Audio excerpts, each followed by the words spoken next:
Така, днес имаме нов обект, нова камина на производител Кобук. Едни доста хубави камини. Точно тази има възможността да се сложат едни огнеупорни материали тук, за да може да се акумулира топлината. Имаме една такава вече налична в офиса, която може да закупите от нас, малко по-малка от тази. Но това е едно от нещата на Кобук, които предлагат. Специално тази е с вертикално повдигане на стъклото. Тя е 60 на 1 метър.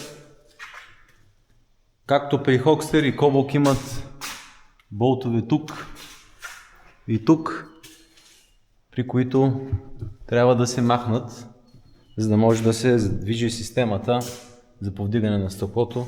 Тук много добре са го описали хората на английски. Тя ще застане ето тук. Това ще е случай, в който ще се използва и топлия въздух от изолационната камера, затова предварително сме заложили този въздуховод. Това е комина. Въздуховода отива в един вентилатор, който го разпределя в последствие от ето тези места. Там ще има едни решетки. Ето е, там има още едно, там още едно, там още две.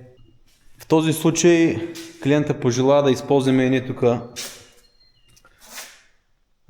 тухли, които са, бих казал, нови, но така ще се увеличи използването на цялата топлоенергия, за да може, тъй като ще се разпределя топлия въздух. Това ще е свежия въздух, тъй като обектът е малко специфичен, не можеше директно навън да се изкара свежия въздух, а ще минава от тук. Тук имаме и дренаж на свежия въздух. Направили сме един преходник. Свежия въздух е FI 120 в случая.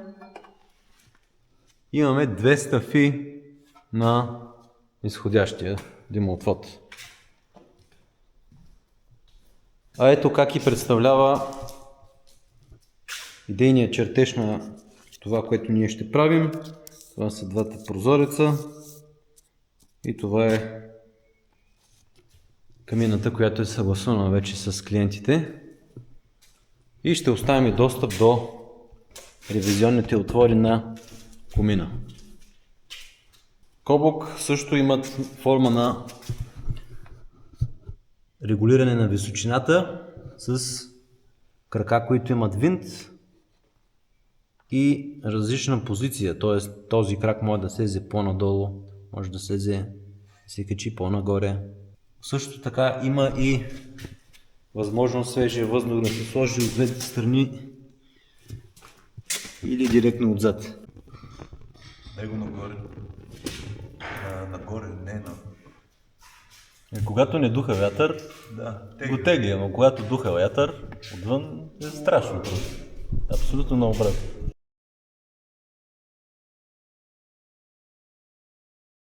Ето и как разрешихме проблема.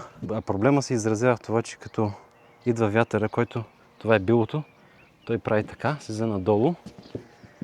Аз вървя от запад към югоизток към комина и тази козирка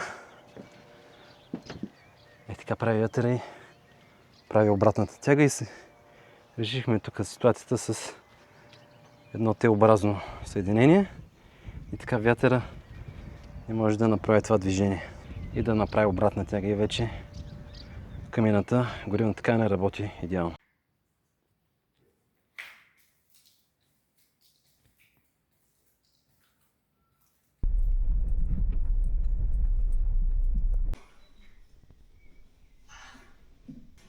Да. Направи едно 1 сантиметър, нещо как изглежда.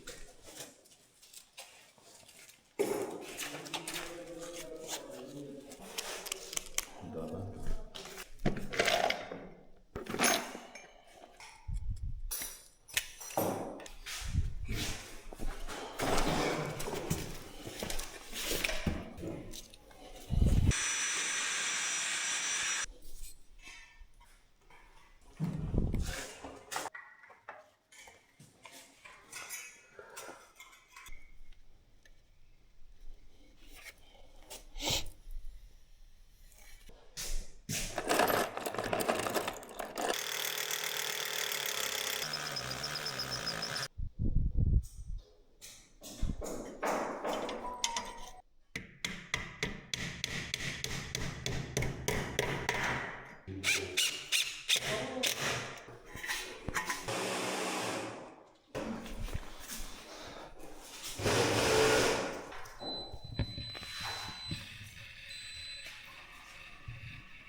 Значи остава да сменим парчето горе.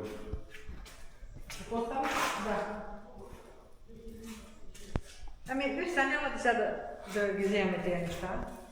Не. Защото докато да ги фиксираме на